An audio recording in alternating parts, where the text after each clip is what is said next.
Hi friends, मैं प्रविंद्र खारे। Friends, कल मुझे बहुत कमेंट मिले। ज़्यादातर कमेंट यही थे कि क्यों मैं वीडियोस हमेशा एक दिन बाद डालता हूँ, क्यों नहीं मैं जल्दी से जल्दी अपडेट करता। फ्रेंड्स, बात तो सही है, लेकिन मेरी भी अपनी कुछ मजबूरियाँ हैं जिसकी वजह से मैं नहीं डाल पाया। हालांकि मैं मानता हूँ कि कल मुझे वर्ल्ड चेस चैम्पियनशिप बिल्कुल final, greatest event for India, greatest event for Gukesh chess lovers, शायद मुझे उसमें शरीक होना चाहिए था। लेकिन मेरी भी अपनी कुछ मजबूरियां हैं जिसकी वजह से मैं लाइव या जल्दी जल्दी अपडेट नहीं कर पाता। खैर फ्रेंड्स, सॉरी फॉर दैट। अब जो है उसी तरह से मैं कर पाता हूँ। आगे भविष्य में कोशिश करूंगा कि मैं इसे बेहतर कर सकूँ।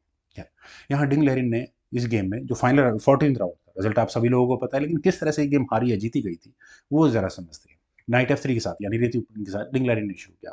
दो महाराजू गुकेश ने यहाँ D5 का रेस्पॉन्स दिया। G3 हुआ, C5, bishop G2, night C6, D4, E6 बिल्कुल सही है, castle by white, then C takes D4, knight takes D4, knight at G goes to E7, C4 हुआ, knight takes D4, queen takes D4, queen defended अगर कुछ नहीं है तो queen की बात होती है। नाइट C6 की ऑप्शन को पहले यहाँ पर ब्लैक ने चुना और वापस क्वीन पर अटैक बनाया। तो क्वीन गई वापस अपने घर में D1 स्क्वायर पर। और आपको क्या लगता है, कोई पॉन का एडवांटेज है? Not at all. देखिए ये बिशप क्या कर रहा है, बिशप अलग अलग से परेशानियां खड़ी करेगा। जस्ट तो जो लोग न्यू कमर है, जिन्हें ये मूव्स नहीं पता है, उनके लिए है। यहाँ अगर डी टेक C4 हो जाए और एक ब्लैक कहे कि मैंने एक पॉइंट जीत लिया, वो नहीं है। क्वीन A4, और कहाँ खतरा आने वाला है ये आपको नजर आ गया होगा। पॉन तो वापस मिल ही जाएगा उसके बाद। ठीक है, तो D4 नहीं करने पॉन एक्सचेंज, गुकेश ने अपना पॉन आगे पुश कर दिया। E3 खेला गया, देन हुआ बिशप C5, और थोड़ी देर के लिए D4 स्क्वायर पर थोड़ा बहुत प्रेशर रहने वाला है, मतलब गेम को इस तरह से आगे बनाया जाएगा। देखिए, मैं ये नहीं कहूँगा कि कोई मूव चलूँ, फिलहाल डिंग लेरिन के साथ थोड़े इश्यूज हैं, नाइट को डेवलप करने में कुछ प्रॉब्लम्स आएंगी उसको। नाइट डेवलप नहीं होने वाला फिलहाल। जस्ट फॉर एक्सप्लेनेशन, मैं करके दिखा देता हूँ। अगर यहाँ मान लेते हैं कि कोई भी मूव वाइट के लिए चला जाए, जैसे क्वीन H5, तो ब्लैक यहाँ क्या करेगा, अपनी क्वीन को कहाँ लेकर आएगा? B6 स्क्वायर पर प्रेशर और ज़्यादा बढ़ेगा। खैर, फिर मेटल एक्सचेंज ही करना होगा उसके बाद, और उसके बाद आपको यहाँ प्रॉब्लम्स खड़ी होती हुई नजर आएंगी। चलते हैं ज़रा गेम पर। फ्रॉम हेयर यहाँ खेला गया ई टेक्स D4। ठीक है, बिशप टेक्स D4 हुआ, और यहाँ मेटल एक्सचेंज थोड़ा कॉम्प्लिकेटेड हुआ, और गेम का फोकस थोड़ी देर के लिए C3 स्क्वायर पर रहने वाला है। नाइट C3 यहाँ डिंग लेरेन ने किया। गुकेश ने सीधा सीधा कैसल कर लिया है, नाइट आया B5 स्क्वायर पर। ठीक है, थोड़ा प्रेशर है बिशप पर, लेकिन बिशप वापस घर में चला गया। B6 स्क्वायर पर कनेक्शन के चांसेस है कनेक्शन करने के, लेकिन पहले किया गया B3। देन हुआ A6, नाइट को किक बैक वापस आओ। नाइट गया C3 स्क्वायर पर, देन हुआ बिशप D4, और अब फिलहाल थोड़ी देर के लिए नाइट हो चुका है पिन, तो बिशप B2 से इसका डिफेंस किया गया। देन हुआ E5, बिशप पर डिफेंस कर लिया गया। ये भी सही है। क्वीन I D2 स्क्वायर पर। और फ्रेंड्स, वैसे तो देखा जाए क्वीन अनडिफेंडेड है, दिमाग में यही आना चाहिए कि चेक दो, क्वीन से क्वीन लो, नहीं हो नहीं सकता, वो एक चाइल्डिश मूव है, क्योंकि रूक टेक्स F2 हो जाएगा और क्वीन पर डिफेंस हो जाएगी। ये चाइल्डिश मूव मैं बोल रहा हूँ। खैर, बिशप आया E6 स्क्वायर पर फॉर गुकेश। नाइट D5, और फ्रेंड्स ये मूव यहाँ से कॉम्प्लिकेशन थोड़ी और कॉम्प्लिकेटेड हो चुकी है। B5 खेला गया, और फ्रेंड्स B5 होने के बाद अब आप क्या कहते हैं उसे, रिमूविंग द डिफेंडर, तो सी टेक्स B5 के ऑप्शन को चुना गया, और यहाँ पर नाइट पर अटैक है। इट मीन्स ऐसा कुछ नहीं है कि गुकेश को कोई फायदा होने वाला है। Bishop takes D5, D5 work नहीं करने वाला, क्योंकि बिशप टेक्स D5 खेला जाएगा, क्वीन टेक्स D5 होने के बाद B takes C6, game would be equal. सही भी है। चलते हैं जरा गेम पर। From here A takes B5 खेला गया। ठीक है, अब क्या करें, नाइट आ गया F4 स्क्वायर पर। क्या ये नाइट सेक्रीफाइस है? नॉट एग्जैक्टली, प्रॉब्लम्स हैं। जैसे कि अगर यहाँ बिशप टेक्स B2 किया जाएगा, तो उसके बाद यहाँ queen takes B2, everything is fine. F takes C4 होने के बाद आपको यहाँ ये नाइट अनडिफेंडेड होता हुआ नजर आ चुका होगा। तो सबसे बड़ी प्रॉब्लम यहाँ ब्लैक की गेम में, यानी मुकेश की गेम में, इस नाइट के साथ ही है, और जो कि पिन भी है। प्रॉब्लम ये भी है कि वो पिन है, रुक तक अटैक जा रहा है। तो यहाँ खेला गया ई टेक्स F4, पहले हटाओ उसको, बिशप टेक्स C6। चलिए, नाइट गया, नाइट फॉर नाइट हो गया है। बिशप टेक्स B2, और यहाँ रुक फॉर रुक की बात होने लगी है। आप मेरा रुक लो, मैं आपका रुक लेता हूँ। क्वीन टेक्स B2, रुक B8, रुक बचा लिया और पॉन पर भी डिफेंस आ चुका है। Rook attack goes to D1, queen पर अटैक बना, क्वीन गई B6 स्क्वायर पर और दोबारा यहाँ बिशप पर अटैक है। अब बिशप देखिए कहाँ जाए।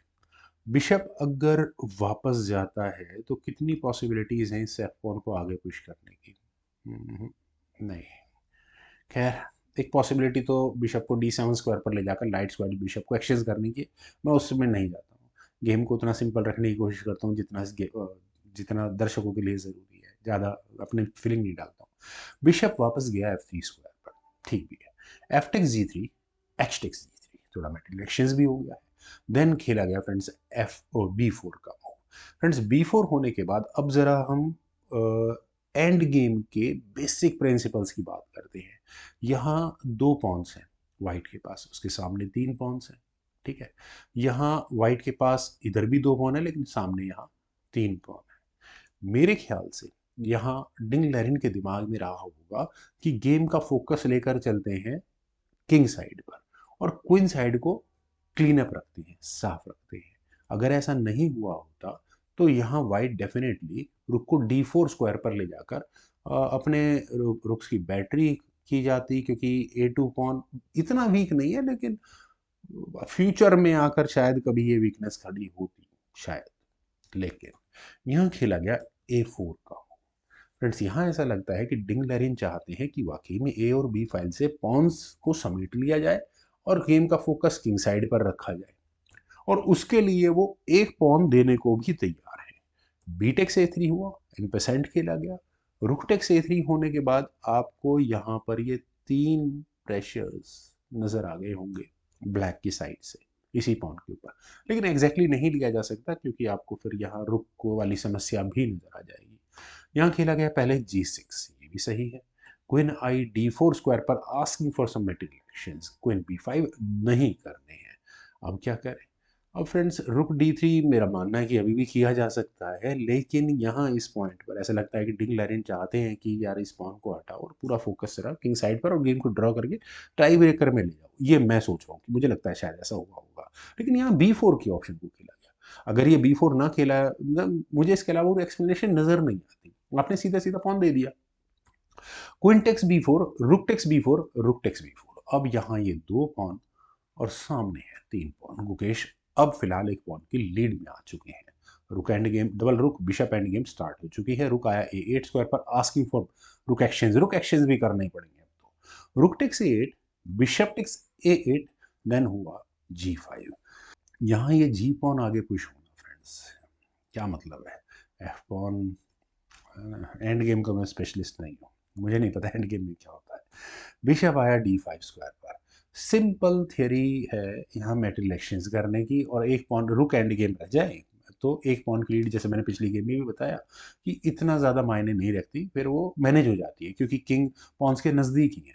बिशप F5, गुकेश ने यही काम नहीं किया। क्या यहाँ F7 पॉन पर प्रेशर बनने के चांसेस हैं? रुक C1 वाइट ने किया, रुक किंग G7, यहाँ गुकेश का मूव आया। रुक आया C7 स्क्वायर पर, बिल्कुल उसी F7 पॉन पर अटैक बना जिसका मैं भी जिक्र कर रहा था। बिशप G6, सिंपल डिफेंस है। क्या ये पॉन वीक है? बिल्कुल नहीं। रुक आया C4 स्क्वायर पर, रुक एक्सचेंज की बात हो रही है। अगर यहाँ रुक एक्सचेंज हो जाते हैं तो मेरा मानना है कि वाकई में गेम को ड्रॉ की तरफ लेकर जाया जा सकता था। गुकेश इतने नजदीक आकर ड्रॉ कराने का चांस नहीं ले सकते, वो टाई ब्रेकर तक क्यों लेके जाएंगे मुकाबले को, प्रॉब्लम हो जाएगी भाई। रुक B1 चेक, किंग आया G2 स्क्वायर पर, देन हुआ रुक E1, रुक आया B4 स्क्वायर पर, H5। फाइनली चलिए पॉन आगे पुश होने लगे हैं। अब क्या यहाँ ये H पॉन आगे पुश हो सकता है? अभी तो फिलहाल नहीं होगा, लेकिन स्ट्रेटजी तो कुछ ऐसी रहने वाली है। रुक आया A4 स्क्वायर पर, देन रुक E5, बिशप को हटाओ, बिशप गया F3 स्क्वायर पर, देन हुआ किंग H6। नहीं, अभी भी नहीं कर सकते आप पॉन्स को आगे पुश। वेल, किंग आया G1 स्क्वायर पर, देन हुआ रुक E6, रुक C4, G4, बिशप पर अटैक गया D5 स्क्वायर पर।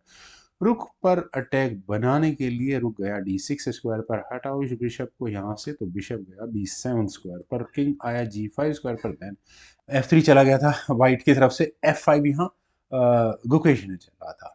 F takes G4, H takes G4, दो पॉन्स के सामने एक पॉन, कौन यहाँ पर अपनी नर्व्स को कंट्रोल रख पाता है, गुकेश या डिंग लैरेन? सवाल सिर्फ यही है, रिजल्ट हम सभी को पता है क्या हुआ था।